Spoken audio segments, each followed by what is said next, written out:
Agaknya Amerika tidak ingin perang di Ukraina terhenti. Walau seperti pernyataan Putin dalam parade militer Victory Day 9 Mei 2022 kemarin, Rusia menang besar dan akan mempertahankan wilayah yang sudah dikuasainya, yaitu 20% wilayah Ukraina sisi timur. Rusia berhasil membebaskan wilayah yang menjadi jajahan Barat. Di sisi Amerika, sekutu, dan NATO akan mempersenjatai Ukraina untuk menjadi penyerang ke wilayah yang telah dikuasai Rusia tersebut. Mengapa Amerika melakukan itu? Bagaimana para pengusaha mesin perang mendapatkan keuntungan dari perang di Ukraina? Sahabat semua, video kali ini didukung oleh Santara, sebuah startup pendanaan nomor 1 di Indonesia dengan memiliki 300.000 investor lebih senilai 1,5 triliun rupiah yang mencari perusahaan yang akan berkembang bersama. Daftarkan perusahaan Anda di santara.co.id. Kita kembali ke topik. Bagaimana raksasa mesin perang mendapatkan keuntungan dari perang di Ukraina? Amerika dalam 70 tahun setelah Perang Dunia Kedua melancarkan lebih dari 80 kali serangan militer yang dapat dipolakan serangan tersebut, yaitu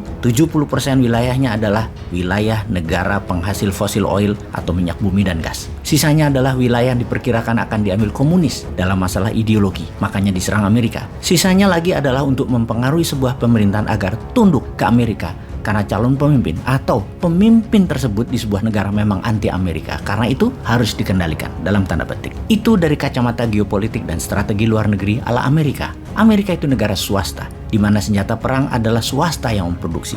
Perang bagi pengusaha alat perang adalah panen raya, karena GDP Amerika 25% didapat dari penjualan alat perang ini, dan 43% senjata perang dunia diproduksi dan dijual oleh Amerika kepada negara-negara di seluruh dunia. Kita ke zaman Dwight Eisenhower, Presiden Amerika ke-34, di masa Perang Dingin Cold War dengan Soviet setelah Perang Dunia Kedua, pernah merincikan berapa biaya atau harga pesawat pembom senilai 2 pembangkit listrik untuk 500.000 penduduk. Membangun satu pesawat jet tempur bisa untuk membangun 100 bangunan sekolah ditambah 2 rumah sakit modern fasilitas lengkap. Biaya membangun satu kapal destroyer itu senilai 50 km jalan aspal. Biaya satu kapal induk kita bisa membangun kota dengan 80.000 bangunan tempat tinggal penduduk. Di akhir masa jabatannya, Eisenhower di tahun 1961 mengingatkan bahayanya industrial military complex sebagai alat ekonomi karena mengharuskan selalu ada tumpahan darah. Sebagai catatan, era Presiden ke-34 ini, era setelah Perang Dunia Kedua, Amerika lagi masa jaya baby boomers dan tidak ada perang militer yang berarti, hanya perang intelijen. Namun perlombaan membuat senjata pihak NATO, Sekutu, dan Uni Soviet jor-joran,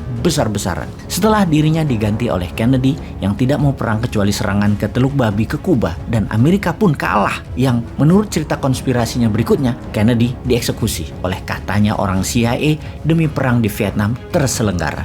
Setelah Wapres Wakil Presiden Kennedy yaitu Lyndon B. Johnson jadi presiden, perang Vietnam terjadi. 40 tahun setelah Eisenhower berkata di tahun 1961 atau sekitar tahun 2001, seorang pemimpin Rusia dalam perjalanannya hingga hari ini menghidupkan lagi Rusia dengan Soviet barunya. Sudah lebih 20 tahun dia menjadi autokrasi Rusia yang sejak 2 bulan ini membuat Eropa memasuki era kegelapan sejak Perang Dunia Kedua. Dengan perang Ukraina ini, sesungguhnya siapa yang menang? Pihak Ukraina kah atau pihak Rusia?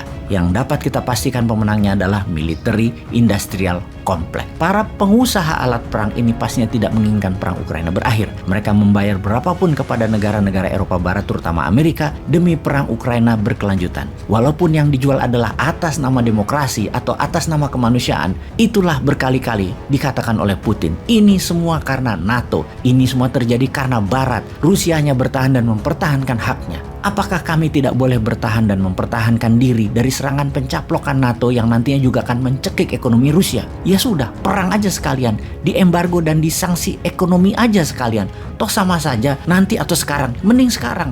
Rusia lebih siap. Kita membahas secara data penyediaan alat perang dunia. Faktanya adalah 80% produsen alat perang adalah 6 negara utama, yaitu US, Amerika Serikat, Rusia, Inggris, Tiongkok, Prancis, dan Jerman. Di luar Tiongkok, produsen senjata Rusia yang agresor, kemudian penyedia senjatanya adalah Amerika, Inggris, Prancis, dan Jerman. Semua terlibat langsung pada saat ini di perang Ukraina. Dan hebatnya lagi, 5 negara yang terlibat perang di Ukraina adalah anggota permanen Dewan Keamanan PBB yang mempunyai hak veto, yaitu Amerika, Inggris, Jerman, Prancis, dan Rusia yang harusnya menjadi penyangga perdamaian dunia. Malah mereka terlibat perang langsung. Emang hobinya perang mungkin ya. Dan pastinya Amerika adalah negara paling menonjol karena 80% pengadaan alat perang dunia tersebut Amerika menyediakan 43%-nya. Mengapa Amerika menjadi pengekspor senjata perang terbesar di dunia? Karena top 5 perusahaan-perusahaan alat perang ada di Amerika. Lockheed Martin, Boeing, Northrop, Raytheon, dan terakhir General Dynamics. Senjata-senjata buatan Amerika saat ini semua ada di Ukraina. Senjata pembunuh lethal weapon tersebut yang termodern ada di sana seperti Switchblade drone, armor and tactical vehicle, howitzer, misil Javelin, anti-tank, dan lain sebagainya. Intinya saat ini para pengusaha alat perang meyakinkan pemerintah Amerika untuk menyiapkan amunisi dan alat perang tambahan kepada Ukraina dan sekutunya untuk perang di Ukraina. Jadi pertanyaannya, siapa yang menginginkan perang itu berakhir? Gak bakalan lah. Yang punya power memang cari alasan untuk perang berkelanjutan panjang. Kalau Indonesia, apa sarannya? Apakah kita akan menjadi negara penyeimbang? Kalau iya, putuskan untuk civis pacem para bellum. Kalau Anda ingin damai, bersiaplah untuk perang.